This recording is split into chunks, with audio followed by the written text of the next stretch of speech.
In sixth form, I won 2 Oxbridge essay competitions. For this, I won money, I got to visit both Oxford and Cambridge, and I got to meet lots of academics. Most importantly, when I applied to Cambridge the following year to study medicine, I think it definitely helped to boost my application. In this set of videos, I'll explain how I did it. So in the first video, I'll explain about my experiences of winning these essay competitions, which essays I did, and what I ended up winning. In the second video, I'll give you some specific advice on how to win an Oxbridge essay competition, especially focusing on how to choose a question, how to choose an essay competition, and a few secret top tips for you guys.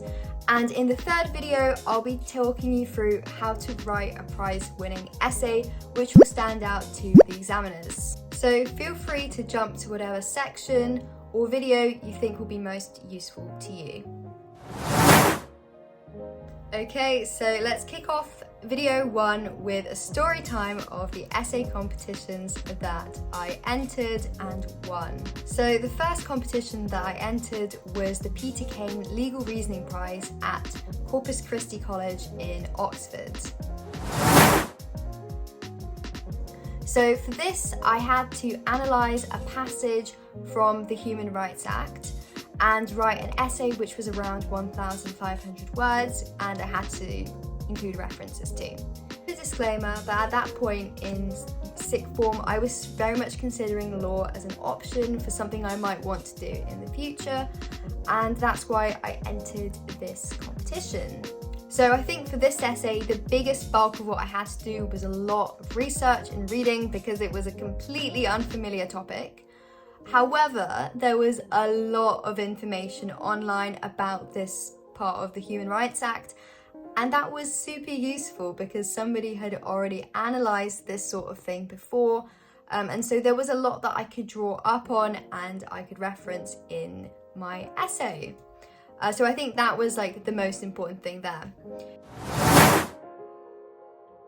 In terms of winning, I ended up winning £150, so I won first prize in the competition, and there were a whole lot of runners-up who were also invited. Some of them had travelled from the other side of the world in order to be able to attend this day.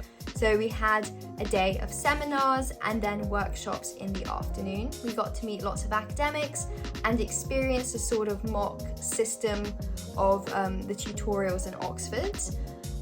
We also got to meet lots of students who were currently doing law at Oxford, and it gave us a good idea of what it would be like. It was pretty cool though, and as you can see, there were lots of other people there, and I got to meet the academics, and it was very pretty. And one of my friends was a runner-up in the competition too, so we just had a really nice day out in Oxford. Honestly though, I was kind of put off from law after this day of workshops. Like, I really didn't enjoy it and I felt like this wasn't for me. So the second essay competition that I entered was the Velicott Essay Prize at Peterhouse College in Cambridge. So this one was a few months later, and there are 3 different parallel competitions that Peterhouse runs at the same time. So there's the Velicott Prize for History, the Thomas Campion Prize for English, and the Kelvin Prize for Science. Each of them has a winning pot of £750, which they distribute between all of the winners, and that means that there are multiple winners for each competition. I think there is a bit of flexibility though, so if there are lots of applicants who are very good for the Velicott Prize one year, they can have more winners and a bit more money distributed to them.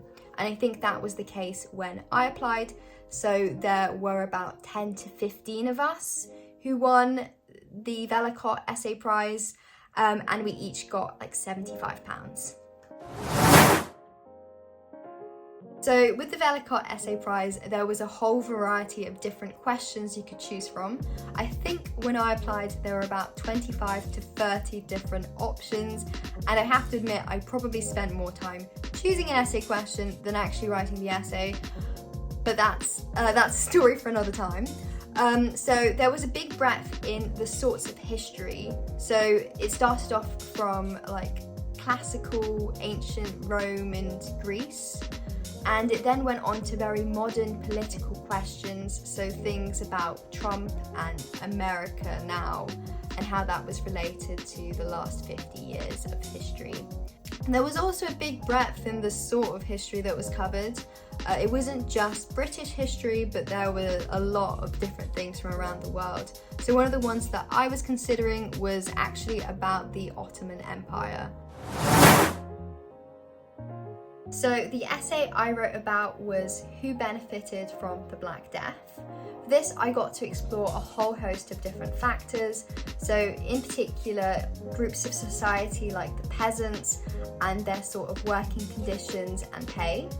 I also got to explore factors like medicine and education and how that was changed by the Black Death, as well as a shift in religion and a shift in language. So there's a big shift from using more Latin to using the vernacular, which was very interesting to see. As part of winning, I got to visit Peterhouse as well, and I got to meet some lovely people. There was a prize winning ceremony, and we got to have a lunch there and meet the master of the college.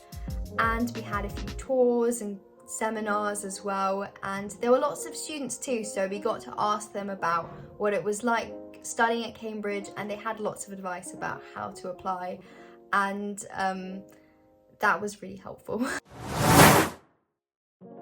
In terms of the time that I spent on each essay competition, in sixth form I had a really bad knack for leaving things very last minute. So I spent a weekend on each essay competition, and that was the weekend before the deadline, unfortunately. But both of those days would be like very full on, like 10 hours of like research and writing. I would say that I spent around half of the time doing the research and then half of the time actually doing the writing. But I think in an ideal world, I would leave about a week for each essay competition. So you can spend a few days quite like actively writing, and then leave the essay for a while and then come back to it with a clear head. So you can then make any modifications. I hope you guys found the video helpful. If you've enjoyed it, please give me a like and smash that subscribe button. Please do share it with anybody who you think might find it useful. That's all from me today. See you next time, guys.